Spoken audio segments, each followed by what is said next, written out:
আসসালামু আলাইকুম। নতুন আরও একটি পর্বে আপনাদের সবাইকে স্বাগত।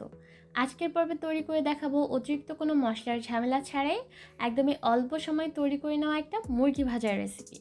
একদমই সহজ পদ্ধতিতে এই রেসিপিটা তৈরি করেছি। আশা করছি আপনাদের সকলের কাছে এই রেসিপিটা ভালো লাগবে। আজকের রেসিপির জন্য আমি ব্যবহার করেছি পাকিস্তানি মুরগি। আর মুরগিটাকে কেটে ধুয়ে পরিষ্কার করে নেওয়ার পর এখানে 1 কেজির মতো আছে। আপনারা চাইলে পাকিস্তানি মুরগির পরিবর্তে ব্রয়লার চিকেন দিয়েও কিন্তু এই সেম রেসিপিটা তৈরি করতে পারবেন।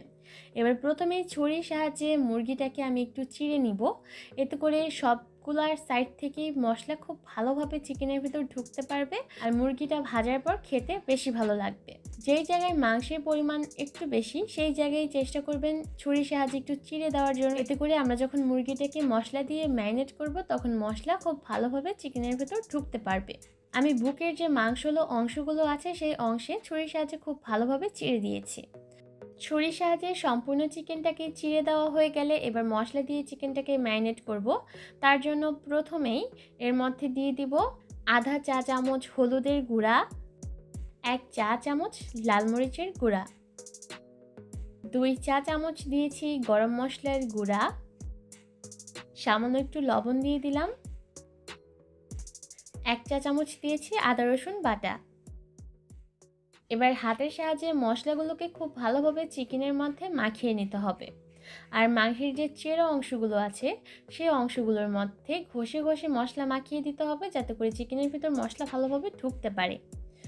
চারিদিকে খুব ভালোভাবে হাতের সাহায্যে মশলা দিয়ে মাখিয়ে নিব।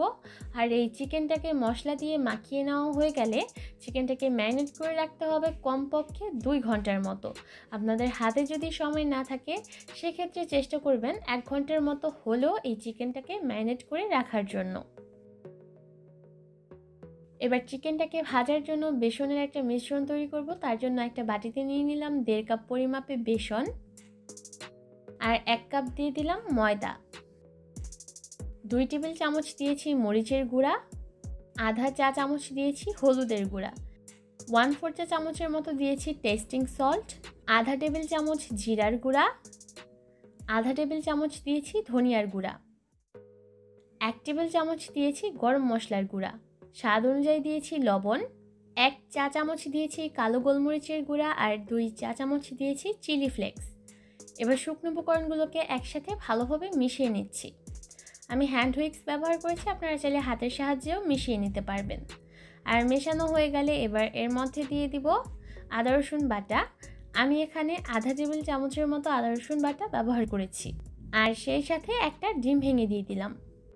প্রথমে ডিমটাকে ভালোভাবে ফেটিয়ে নিতে হবে। আর ফেটিয়ে নেওয়া হয়ে গেলে এবার অল্প অল্প করে নর্মাল পানি দিয়ে একটা ব্যাটার তৈরি করতে হবে। পানিটাকে একেবারেই ঢেলে দেওয়া যাবে না, অল্প অল্প করে দিতে হবে আর বেসনের সাথে মাখিয়ে নিতে হবে। আর আমি কিন্তু এখানে নর্মাল পানি ব্যবহার করেছি, গরম বা ঠান্ডা পানি নয়।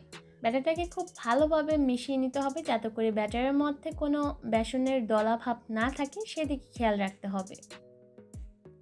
আর একেবারে পানিটাকে কোনোভাবেই দেওয়া যাবে না, এতে করে কিন্তু ব্যাটারে পানির পরিমাণ বেশি হয়ে যেতে পারে। আমরা সাধারণত আলুর চপ বা বেগুনি ভাজার জন্য যেভাবে বেসনের গোলা তৈরি করি সেম পদ্ধতিতে একটা গোলা আপনাকে তৈরি করে নিতে হবে। এর মধ্যে কিন্তু বেসনের গোলাটা অনেকটাই পাতলা হয়ে গেছে, তবে আমি এই গোলাটাকে আরও একটু পাতলা করতে চাচ্ছি, তাই আমি এর মধ্যে আরও সামান্য একটু পানি দিয়ে দিলাম। এবার আরও 4 থেকে 5 মিনিটের মতো খুব ভালোভাবে মিক্স করে নিচ্ছি, যাতে করে সবগুলো উপকরণ একসাথে ভালোভাবে মিশে যায়। এতে করে চিকেনটা ভাজার পর খেতে বেশি ভালো লাগবে। চিকেনটাকে ভাজার জন্য বেসনের মিশ্রণটা একদম রেডি। একটা চামচের সাহায্যে আমি এর কনসিস্টেন্সিটা আপনাদের দেখিয়ে দিচ্ছি, আর দেখে নিশ্চয়ই বুঝতে পারছেন এটা কতটা পাতলা বা ঘন হবে। এবার আমরা যে ম্যারিনেট করে রেখেছিলাম সেই চিকেনটাকে প্রথমেই এই বেসনের গোলার মধ্যে চুবিয়ে নিতে হবে। ভালোভাবে বেসনের গোলার মধ্যে চুবিয়ে নিয়ে সরাসরি গরম তেলে ছেড়ে দিচ্ছি। চিকেনটাকে ভাজার জন্য তেলটাকে খুব ভালোভাবে গরম করে নিতে হবে, আর এই গরম তেলের মধ্যেই চিকেনটাকে ছেড়ে দিতে হবে। আর যখন চিকেনটা তেলের মধ্যে ছেড়ে দেওয়া হয়ে যাবে তখন চুলার আঁচটাকে মিডিয়ামে করে দিতে হবে। যেহেতু আজকের চিকেন ফ্রাইটা তৈরি করার জন্য সম্পূর্ণ কাঁচা মাংস ব্যবহার করেছি, তাই প্রথমেই এই মাংসটাকে আমাদের সেদ্ধ করতে হবে। আর আজকের চিকেনটাকে আমি 2টা ধাপে ফ্রাই করব। প্রথম ধাপে শুধুমাত্র চিকেনটাকে চুলার আঁচ মিডিয়াম হিটে রেখে সেদ্ধ করতে হবে। তারপরের ধাপে আমরা চিকেনটাকে পুরোপুরিভাবে ভেজে নিব।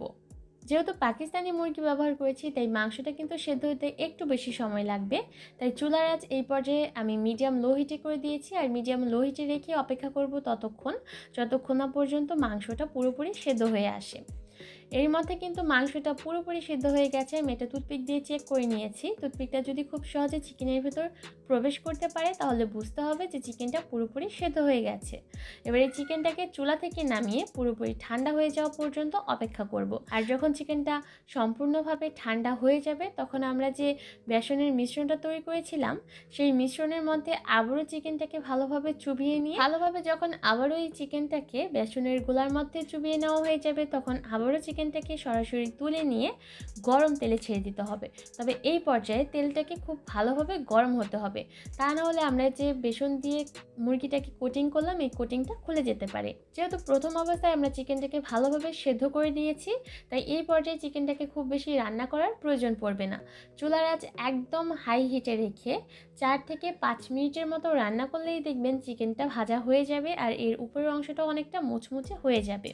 আর এই যে আমরা চিকেনটাকে 2টা ধাপে ভেজে নিলাম, এই ভেজে নেওয়ার কারণে চিকেনের ভিতরের মাংসটা যেমন খুব ভালোভাবে সেদ্ধ হওয়ার সুযোগ পায়, তেমনি চিকেনের উপরের লেয়ারটাও খুব ভালোভাবে মচমচে হতে পারে। আর এই মচমচে ভাবও অনেকক্ষণ পর্যন্ত বজায় থাকে, যার কারণে চিকেন ফ্রাইটা খেতে বেশি ভালো লাগে। এর মধ্যে কিন্তু চিকেনটা ভাজা হয়ে গেছে। এবার এই চিকেনটাকে তেল ঝরিয়ে চুলা থেকে নামিয়ে নিয়ে একটা স্ট্রেনারের মধ্যে নিয়ে নিব যাতে করে এক্সট্রা তেল ঝরে যায়। ভাজার পর এর উপরের অংশটা যেমন অনেকটা মুচমুচে হয়েছে তেমনি এর ভিতরের মাংসগুলোও খুব ভালোভাবে সেদ্ধ হয়ে গেছে। একদমই অল্প সময়ে কোনো রকম ঝামেলা ছাড়াই চটজলদি এই চিকেন ফ্রাইটা তৈরি করা যায়, আর সেই সাথে ফ্রাইটা খেতেও কিন্তু অনেক ভালো লাগে। আপনারা চাইলে বাড়িতে এই রেসিপিটা ট্রাই করতে পারেন, দেখবেন ছোট বড় সকলের কাছে এই রেসিপিটা ভালো লাগবে। আজকের মতো এখানে বিদায় নিচ্ছি, সবাই অনেক ভালো থাকবেন। আল্লাহ হাফেজ।